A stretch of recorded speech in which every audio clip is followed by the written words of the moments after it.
So I'm first just going to give a little introductory a background to myself. So originally, I'm from a place called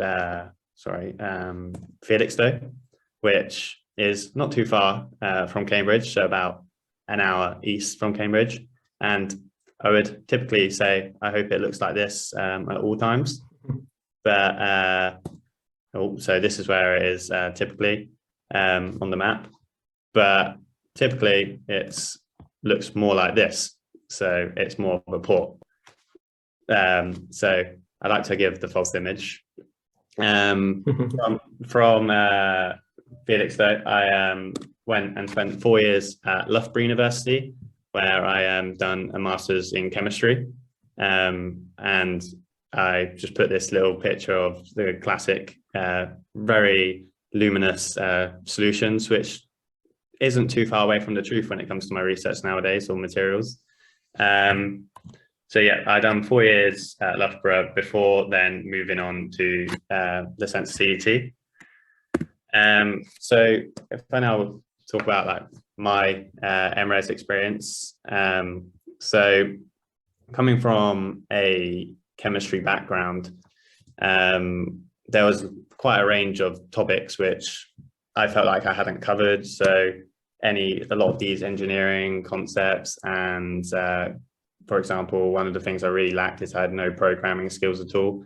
And I found the Centre CET was very good at letting me like widen my horizons of scientific research or scientific like background before moving on to my PhD, which I think has helped me a lot. So for example, in some of the core modules we run is, as Axel mentioned, was a guided sensor project is how it was called in our year. And we learned to like do some basic like Python programming and Arduino programming and build little setups like this, which for me at the time was very difficult and a very new concept for me. But learning these skills was really valuable to even just now in my PhD, just plotting data with Python. We also done lots of range, so things like inclusive innovation and module we did, which really taught us more about like how to do responsible research and also look at the business side and entrepreneurship side of research, which I found particularly enjoyable. And then as Mohammed talked about as well, we done this excellent team challenge project, which we created this remote monitoring system, which was really enjoyable to work as a large team. And it was definitely something I hadn't done before, working in this kind of professional setup with different teams working on different aspects. And like we ran like these sprint systems to like kind of replicate how a lot of modern software and like development teams work.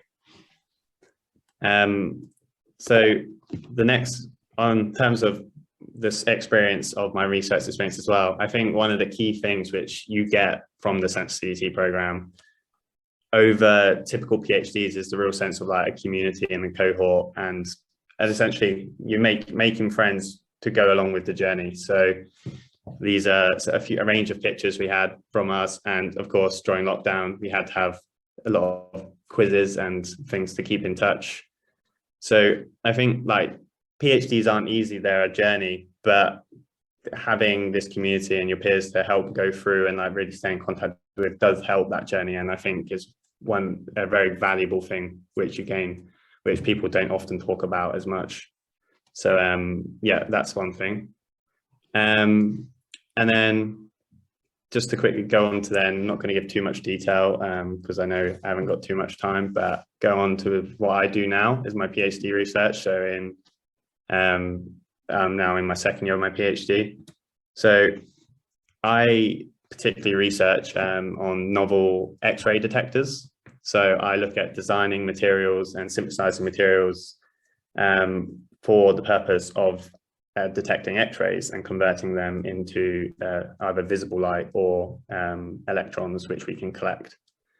The reason we do this is because over the last 30 years, there's been a drastic increase in need for X-ray imaging with classic CT scans and also radiography. increasing every year on year. And this is shown by this graph, where this is quite US based, but from 1990, there was 30 million CT scans, and it's now in 2000s, it was 65 million, and it's gone way higher by that. And this also relates, the more scans you're going to give, the percentage will increase of potential cancers increase from such imaging, just because of the dosage of x-rays. So I look at, that slide. So I look at designing the actual material, which is detecting the x-rays, and then converting it either into light or into charge carriers, which we can collect with electrodes.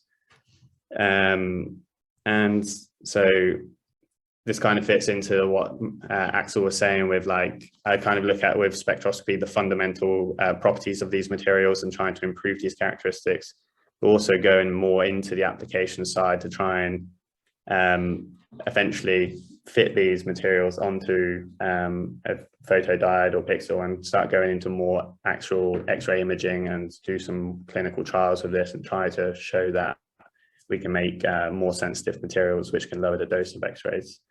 So this is just one application which has come from my research and into the sensitivity, from the sensitivity. And that's kind of everything I had to say on my side. If anyone has any questions, please always feel free to email as well. I'm happy to answer anything.